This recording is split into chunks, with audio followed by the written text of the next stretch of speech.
नमस्कार, मैं शिक्षा मिश्रा झारखंड के सुप्रभात मीडिया में आपका स्वागत करती हूँ। दोस्तों, झारखंड के तमाम छोटी बड़ी खबरों को जानने के लिए हमारे चैनल को सब्सक्राइब करें और साथ ही कमेंट सेक्शन में ज़रूर बताएं कि आप झारखंड के किस जिले से हमारे न्यूज़ को देख रहे हैं। तो चलिए शुरू करते हैं खबर को, जानते हैं आज के मुख्य समाचार। सरकार पेंशन के तौर पर हर माह दे रही 1,000 रुपये, ऐसे उठाए योजना का लाभ।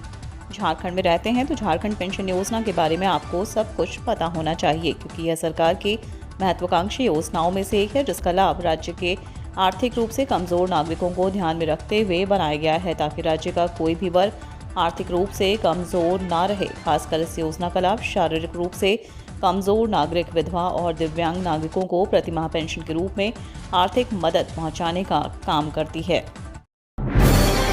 पारसनाथ पर्वत पर 4 मई से शुरू हो रहा 3 दिवसीय सेंद्रा पर्व, तैयारी पूरी, वन विभाग अलर्ट।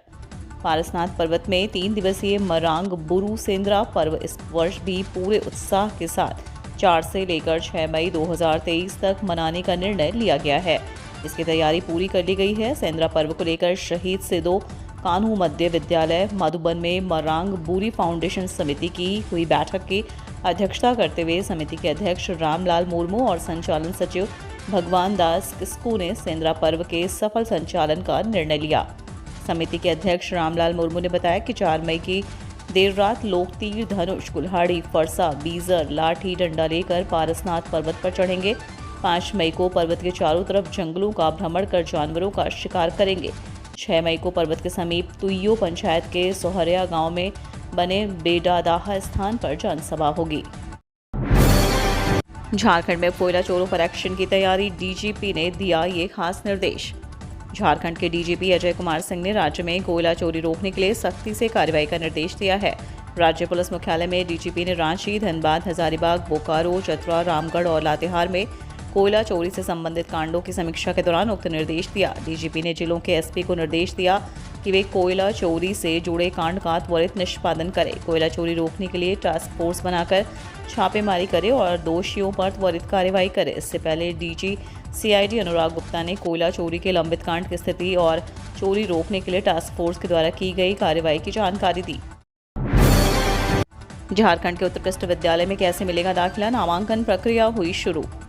झारखंड के 80 उत्कृष्ट विद्यालय में नामांकन प्रक्रिया शुरू हो गई है। इसे लेकर स्कूली शिक्षा व साक्षरता विभाग ने जिलों को दिशा निर्देश जारी किया है। विभाग द्वारा जिलों को भेजे गए पत्र के अनुसार विद्यालयों में जिन कक्षाओं का संचालन पहली बार शुरू करने का निर्णय लिया गया, उनमें नामांकन के लिए जिला स्तर पर चयन के लिए प्रवेश परीक्षा ली जाएगी। इसके आधार पर मेरिट लिस्ट तैयार कर नामांकन लिया जाएगा। मोदी सरनेम पर राहुल गांधी को झारखंड की अदालत से भी झटका, खारिज हुई ये याचिका। मोदी सरनेम मामले में कांग्रेस के वरिष्ठ नेता राहुल गांधी को एक और झटका लगा है। झारखंड के एमपी एमएलए कोर्ट ने इस मामले में राहुल गांधी को व्यक्तिगत तौर पर पेश होने से छूट देने की याचिका खारिज कर दी है। सूरत कोर्ट से पहले की सजा पा चुके राहुल गांधी को अब रांची की एमपी एमएलए कोर्ट में पेश होना पड़ेगा। रांची के प्रदीप मोदी ने मोदी सरनेम मामले में राहुल गांधी के खिलाफ मानहानि का मुकदमा दर्ज कराया था। उन्होंने कहा था कि एक चुनावी रैली के दौरान राहुल गांधी के आपत्तिजनक बयानों से भी मोदी सरनेम वाले लोगों की भावनाएं आहत हुई हैं। स्वास्थ्य मंत्री बन्ना गुप्ता ने विधायक सरयू राय को भेजा मानहानि का नोटिस। स्वास्थ्य मंत्री बन्ना गुप्ता ने कथित वीडियो वायरल और प्रतिबंधित पिस्टल रखने के आरोप लगाने के मामले में विधायक सरयू राय के खिलाफ मानहानि का नोटिस भेजा है। मंत्री के वकील प्रकाश झा ने विधायक सरयू राय को नोटिस भेजकर 3 दिनों के अंदर स्थिति को स्पष्ट करने को कहा है। बता दें कि पिछले कुछ समय से मंत्री बन्ना गुप्ता और विधायक सरयू राय के बीच वाक युद्ध चरम पर है। मंत्री बन्ना गुप्ता के वकील प्रकाश झा द्वारा भेजे गए मानहानि के नोटिस के माध्यम से बताया गया कि विधायक सरयू राय उनके मुवक्किल बन्ना गुप्ता के खिलाफ लगातार दुष्प्रचार कर रहे हैं। राजनीतिक प्रतिद्वंद्विता के कारण मंत्री बन्ना गुप्ता की राजनीतिक और सामाजिक छवि खराब हो रही है। 5 मई तक रांची से दिल्ली, बेंगलुरु समेत 3 रूटों की ये फ्लाइट्स रहेंगी रद्द। गो फर्स्ट एयरलाइंस की उड़ान सेवाएं पूरे देश में 3 और 4 मई को रद्द रहेंगी। एयरलाइंस ने मंगलवार को इसकी सूचना डीजीसीए को दी है। एयरलाइंस ने यह फैसला धन की कमी की वजह से लिया है।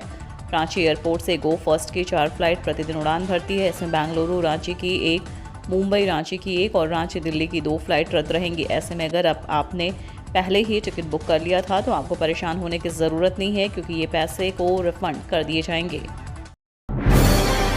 झारखंड में नगर निकायों के चुनाव में देरी पर सरकार को होगा 1600 करोड़ का नुकसान। झारखंड में नगर निकायों के चुनाव में अगर देरी होती है तो इसका आर्थिक नुकसान राज्य सरकार को उठाना पड़ सकता है। चुनाव कराने में देरी की वजह से झारखंड सरकार को 15वें वित्त आयोग की मदद से वंचित होना पड़ सकता है। बताया जा रहा है कि शहरी निकायों के विकास के लिए सरकार की तरफ से वित्त आयोग से 1600 करोड़ रुपए की मांग की गई थी, लेकिन अगर झारखंड में नगर निकाय चुनाव समय पर नहीं होते हैं तो वित्त आयोग सरकार को दी जाने वाली सहायता पर रोक लगा सकता है।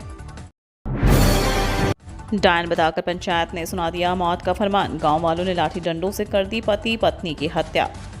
झारखंड में लातेहार जिले के चंदवा थाने के अंतर्गत फैसला नामक गांव में ग्रामीणों ने पंचायत लगाकर एक दंपत्ति को सजाए मौत का फरमान सुना दिया। इसके बाद उनकी लाठी डंडों से पीट कर हत्या कर दी गई।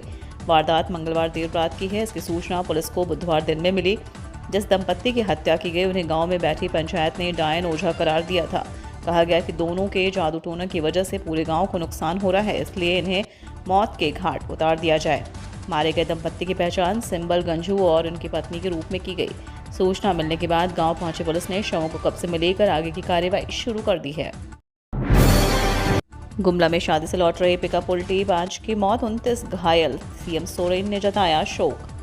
झारखंड के गुमला जिले में मंगलवार रात को एक बड़ा सड़क हादसा हो गया। इस सड़क हादसे में 5 लोगों की मौत हो गई जबकि कई लोग गंभीर रूप से घायल हो गए। हादसा मंगलवार देर रात डुमरी थाना क्षेत्र के जरडा गांव के पास एक पिकअप वैन के पलटने से हुआ। वैन पर तकरीबन 40 लोग सवार थे जो एक वैवाहिक समारोह से लौट रहे थे। घायलों को इलाज के लिए गुमला सदर अस्पताल में दाखिल कराया गया है।